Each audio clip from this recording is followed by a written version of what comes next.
Okay, hello everyone, my name is Jason. I'm a channeler and a Course in Miracles student. Nice to meet you and nice to see you again. So today I would like to start out with Course in Miracles and then move on to just a few things I'd like to talk about and then into channeling. I made this video yesterday, but my computer crashed the program. So nothing really happens without a reason, so I accept that as it is. So the first thing I want to talk about is manifestation.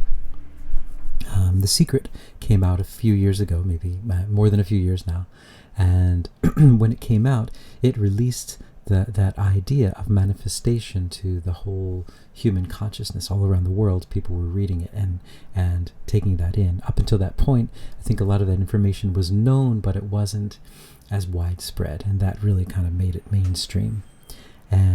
But at the time I bought the book and I bought the audiobook and I was just listening to it all the time and trying to manifest things, and I was manifesting certain things, but sorry, it's very hot in here. I was manifesting certain things, but they were never exactly what I really wanted, and I would imagine something and then it would come true, but then you'd find it and you're like, well, it's not making me happy, or this isn't what I wanted, or it's a little bit different from what I wanted, and these sorts of things. And then I learned from many, many wonderful teachers that it's all about you ask for what you want or something better, because only the universe knows what you need, and so they can give you what you need. And so, but recently I haven't really been focusing on manifesting until about a few weeks ago, and I started thinking about it again and truly manifesting in my or practice manifesting or visioning in my morning meditations. And and always when you ask for something, it's always good to ask for something better, right? So always or something better. And the reason that I stopped asking for a while was because I was worried that I thought, if I'm asking for something, I'm asking for more illusions, right? So I started, the thing that I've been asking for is peace for the longest time, just peace. But then I've started now recently making it a little bit more clear what I want or something better. And so I found this wonderful passage in the Course in Miracles at the end of the book. And let's see, where is it? So this is from the Song of Prayer, Chapter 1, Prayer and True Prayer, and then Chapter 4. So it's Prayer, True Prayer, and verse 4, I guess. And it says, "The secret of true prayer is to forget the things you think you need. To ask for the specific is much the same as to look on sin and then to forgive it.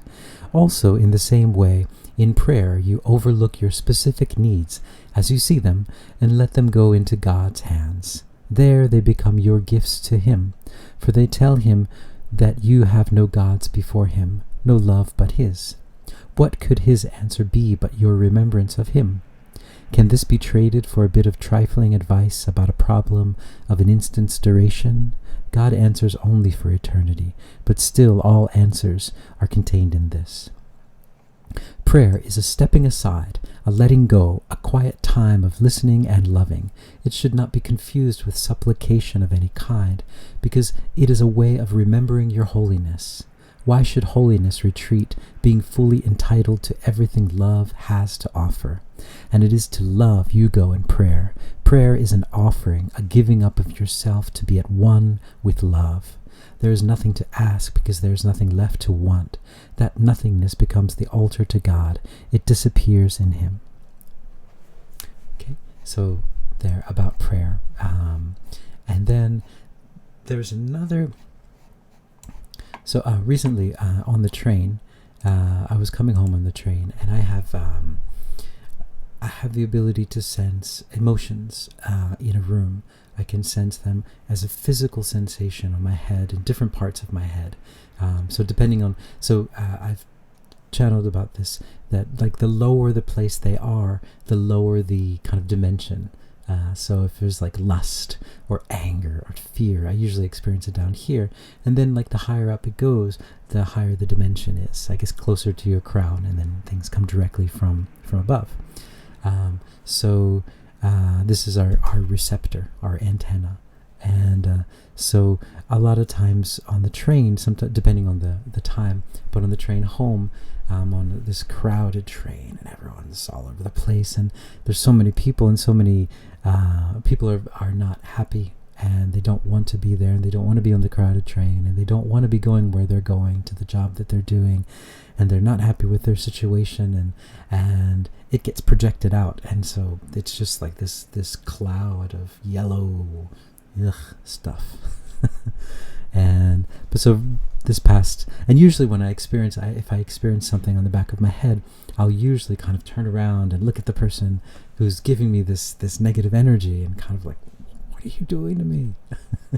And they of course are like, what's wrong with this guy? Why is he looking at me? Because they have no idea that you can actually experience what they're giving out. And so but what I started doing is, instead of just kind of feeling that anger or jealousy or rage or fear or whatever it is, I've been trying to transmute it. So what I'll do is I will call in Archangel Michael, or what I did this past week is I called in Archangel Michael, and I called him in to clear the energy. And so we both cleared the energy, and so first I just imagined this light, this spinning throughout the whole train, just a flash of light, and then also I kind of opened up the light into every chakra of all of my chakras. So I was just kind of beaming out this light, and it was just an amazing feeling. So I did this on the morning, in like about an 8 o'clock train in the morning, where everyone's just groggy and angry, and the pain just disappeared. And then I felt like I had drank like 3 cups of coffee and had like this amazing spicy Indian food. I was like in this kind of Indian spice high, and like, caffeine high, just elated. And I ended up the whole day just talking a mile a minute. Just realizing that my energy was way too high for everyone that I was communicating with. And I couldn't bring it back down. It was a sense of euphoria, kind of almost like a manic state. And that's really rare for me. I usually don't. I'm usually pretty balanced, or kind of just very, very back. So it was a very manic state, and it felt really good. And I was, I'm going to do this more often. This is better than coffee, better than Indian food, and it's free. And not only that, not only does it help me in the train, people in the train also will kind of feel that energy, and they'll feel like, maybe it's not so bad after all. Their shoulders kind of relax, and they think, I can do this. I can get through this. I can figure this out. And so, yeah, it's a great situation, I think, for everyone involved.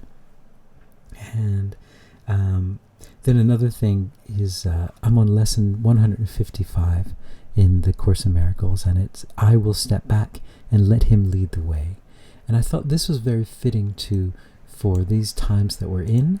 I'll read just a little bit, just some parts that really stuck out to me. And this lesson is about being in the world but not of it. So here we go. Lesson 155. There is a way of living in the world that is not here, although it seems to be. You do not change appearance, though you smile more frequently. Your forehead is serene, your eyes are quiet, and the ones who walk the world as you do recognize their own. Yet those who have not perceived the way will recognize you also, and believe that you are like them, as you were before. The world is an illusion. Those who choose to come to it are seeking for a place where they can be illusions and avoid their own reality. Yet when they find their own reality is even here, then they step back and let it lead the way. What other choice is really theirs to make? To let illusions walk ahead of truth is madness.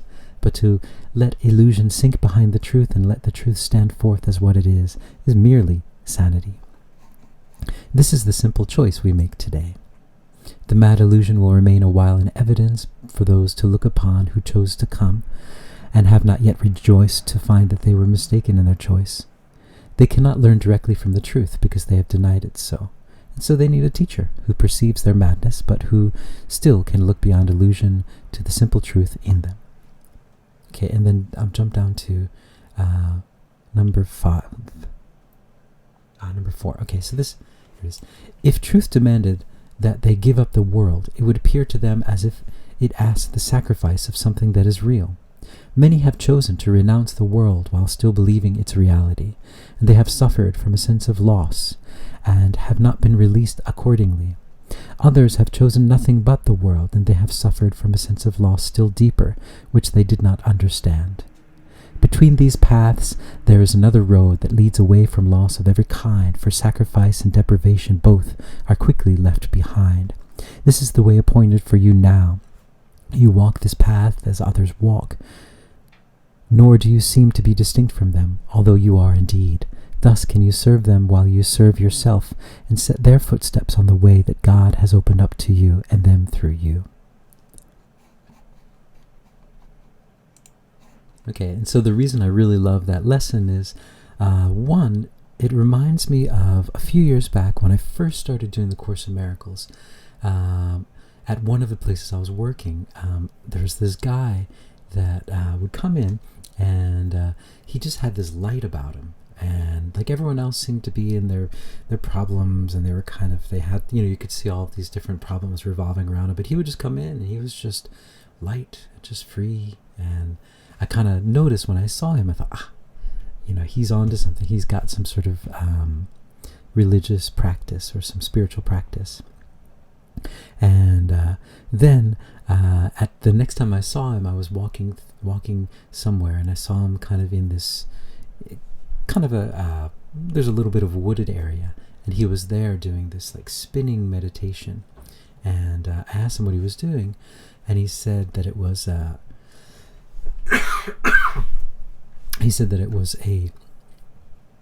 something that he learned in China. He had traveled to China, and it's one of the most complex Tai Chi techniques. So it's like spinning Tai Chi, and he was practicing it there, and I was just like really interested. And so that I think that's what this lesson is talking about, that people will say like, what's he doing that's different? Like, I'm caught up with my whole world, but that guy, he looks so happy and so free. And so people just tend to want to gravitate to that person and say, I just want to be around their energy and find out what they're doing. And I think that's what this lesson is about.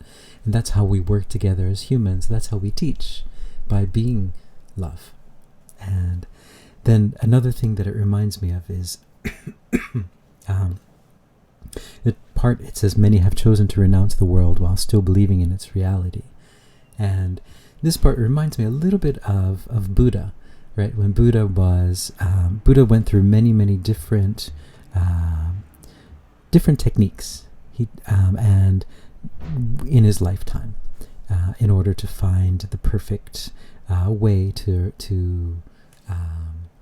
the perfect way to live. And in one of these, he was fasting and he was living by the river, and he was fasting, and that's it. That was his, by denying himself the reality, denying, what's the word? Renouncing the world. He was renouncing the world. He was sitting under this tree. He was not eating. He was not drinking. He was just meditating. And he started to get a lot of followers, and they were just, drawn to him, and they would sit by him, and they were also fasting, and they were, he was their great guru, the great teacher.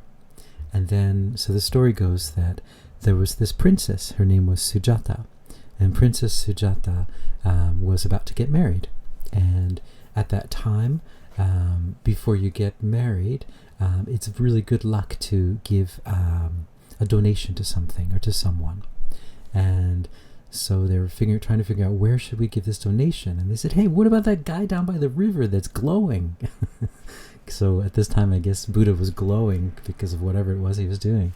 And she was like, that's a good idea. And so she brought down, I guess, I'm not sure exactly what it was, but some sort of milk products, some dairy products, and something, yogurt or something like that, and honey.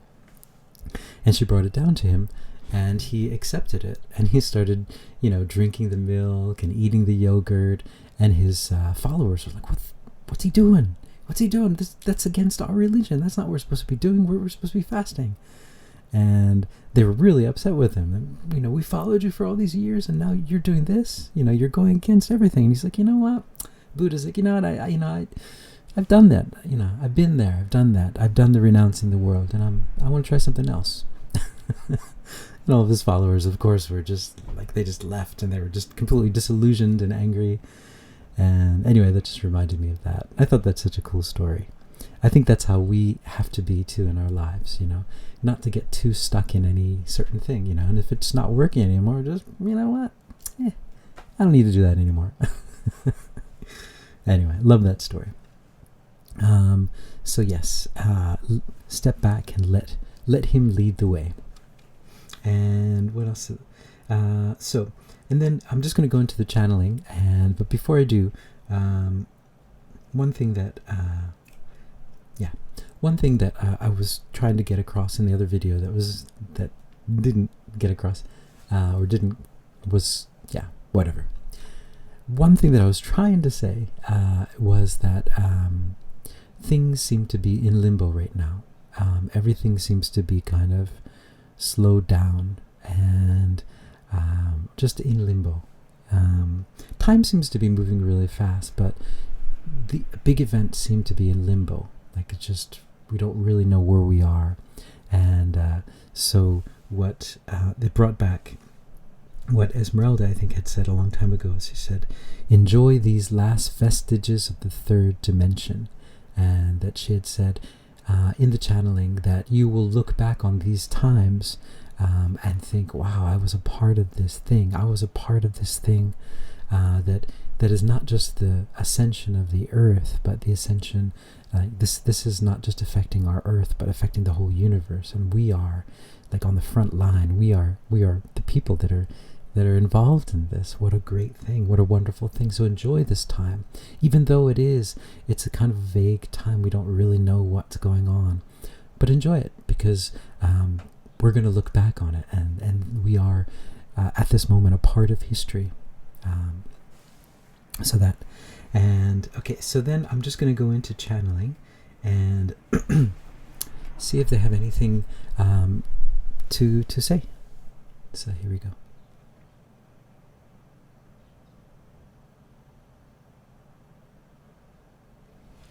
Greetings, we are Isis, and we are here with a message of love and of peace, and a message that everything is going and moving in the most perfect way imaginable. You are moving in the most perfect way imaginable. Every step you take is so carefully choreographed, so carefully rehearsed. You are moving as a ballerina is moving through the stage, and you are moving through this, what seems to be darkness, what seems to be confusion, but it is actually just the stage that you're moving through, and you're dancing so beautifully through this time. You're dancing so beautifully through this time. You are finding your way, and by dancing this way, you are showing others that it is possible to dance through this. By dancing away and through and above and below and beyond all of these illusions that you are surrounded by, you are the way showers. You are showing people how to move forward. And this is a beautiful thing that you are doing. Do not ever underestimate what you are doing, and the gravity and the power of what you are doing has on the rest of humanity, and on history back in the past and also in the future. What you're doing is a very, very powerful thing that is affecting your future, and affecting your past, and affecting all of your parallel lives as well. And so what you're doing is an act of love revolution, you might say. You are changing the world with your beautiful dance, with your beautiful love, and finding a way to dance through what might seem to be dissonant music or argumentative music, and you are creating a dance that is beautiful, that is making people turn their heads and say, how did they do that? How did they take something that should be so hateful, should be so filled with anger, and they turned it on its head? How did they do that? And it's so beautiful. It's so wonderful and so concise. It is a piece of art. It is artwork. And so by your dancing, others will follow in your dance. And you are creating the choreographies for the rest of the world, for the rest of humanity to dance and to follow along with. And this is a beautiful thing to understand and dance away, dance your beautiful choreographies.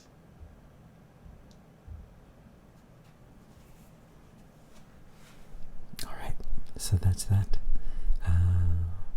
Okay, guys, and the last thing I wanted to say is that if you are so inclined, I'd like you to join my mailing list, and that way I can give you updates on when there's going to be live channelings, and if just it's a place that I will be able to contact you, just to give you updates on what's going on. And today there won't be a live channeling, as my birthday is coming up, and so today is like a birthday celebration, you might say. And so and before we go, I just want to do one more channeling. I feel like there's a message coming through, and I'll just let it come through. Okay, so here we go.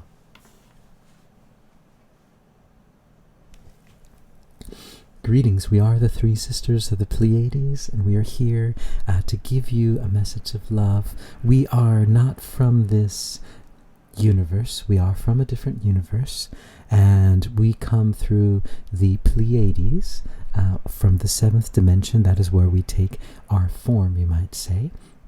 That is the dimension that resonates the most with us, that we feel the most comfortable with on your universe.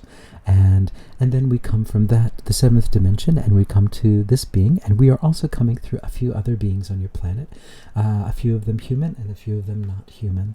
But we come through to say to you today is that you are in a wonderful place. You're in a wonderful place to be, and we are here to facilitate, to help you to go through these birthing pains, you might say, creating your new world, and that everything's going to be fine. And one thing we'd like to address, as this being was addressing manifestation. Now, manifestation on your planet is going to start changing a bit. As many of you have started to notice, the time lag between you envisioning something and that something coming true is becoming shorter and shorter. There is still a buffer zone, and that is just to protect you. You're still in what might be called a safe mode, so that your creations will not come back to bite you, come back to haunt you. So you still have that time lag, and that's what that was there for. And it was longer. There was a longer time lag before, as you needed more of this safety because you didn't realize what your true creation, true creative ability was. And the way that creation will change, though, is that up until this point, you have been creating within a system, within a very well-defined system of rewards and punishment. The third dimensional system, your laws, your society that you're in, your schools, your businesses, and you've been operating within that system. And so a lot of your manifestation were confined to that system. And since that system is now falling away because it was not a system of love, it was not built on love, and so it cannot sustain itself in the coming times. As you see, many systems are crumbling, and this is not a bad thing. It's just that we are coming towards a time of love, and things that cannot sustain the energy of love will not be able to sustain. And so as this is changing, though, so will your manifestations change. So for a simple example, on your planet you might wish for that job or that car, but as you move along you'll realize that you don't need a job and you don't need a car, for example. And so that your manifestations might change. Within the third dimension you might have needed those things, but as you're moving on, you are starting to create the world. You are creating the, we would say, the foundations of the fifth dimension. This is your creation, guys. This is your creation. You are creating this. This is part of the ascension. You are the creators. You are very, very powerful creators in contact with God, with a direct connection to God. And this is not a small thing, you might say. This is a very, very special. You are very, very special. Very, very special. And you've been given a very, very special job to create this new world. And you are the way-showers. You are the ones that are connecting with spirit, connecting with the love, and creating the love, this new love that will become your new reality. And this is just the beginning of it. And so your manifestation powers will not just be, for example, to create, I wish I had this thing. It will be, I am creating a new world, a world of love and a world of peace that we can all live together in. And so up until now, you have been training, you might say, in your manifestations, in your everyday manifestations as well. In your everything that you see in your world, you have manifested. And this will become clearer and clearer and clearer as the time lag gets shorter and shorter.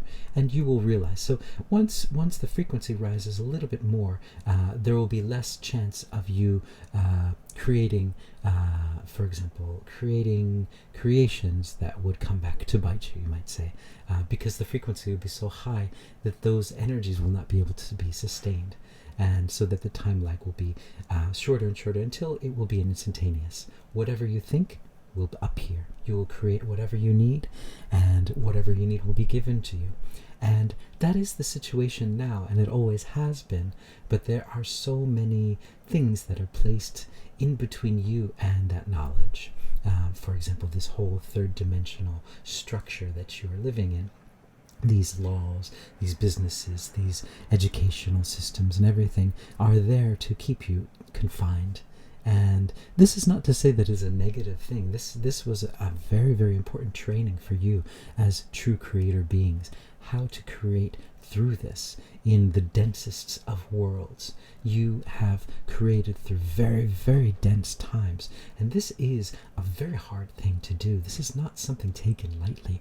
And you who came here are true warrior spirits to come down here in that denseness and to try to create, and then to create outside of it, and then to, with your creations, to break through all of that. This is not something to be taken lightly. You are amazing beings of light, and you have done this with your energy, with your power, and you can do this now. This is a script, you might say, as Isis was saying. This is a choreography. You are creating this script. You are creating a manual on how to break through matrices, and that's what you're doing. And as we have said before, as many have said, there are many from all over the universe, and like us outside of the universe, coming in to study and to understand and to help and to facilitate and help you write this manual on how to break through the matrices and how to understand how to break through all of this. And this is what you're doing. This is where you are at this moment. You are creating a new world outside of this, and so your manifestation is changing. And you will notice this and you will understand. So this is a good time to start truly manifesting what you truly desire, manifesting out of love and out of peace. We are the three sisters of the Pleiades. All right. So yeah. So that's the end. And last thing I'd like to say is, yes, so please join the mailing list. The information is below. And also, if you're interested in reading a book about singing with the Hathors, that is below. And if you are interested in reading a book about dragons that I wrote with Tiamat, co-wrote is not necessarily the word, I channeled Tiamat and some other dragons that are around me here in Japan. And so if you're interested in that, that's all below. And anyway, thank you for watching, and yeah, ciao.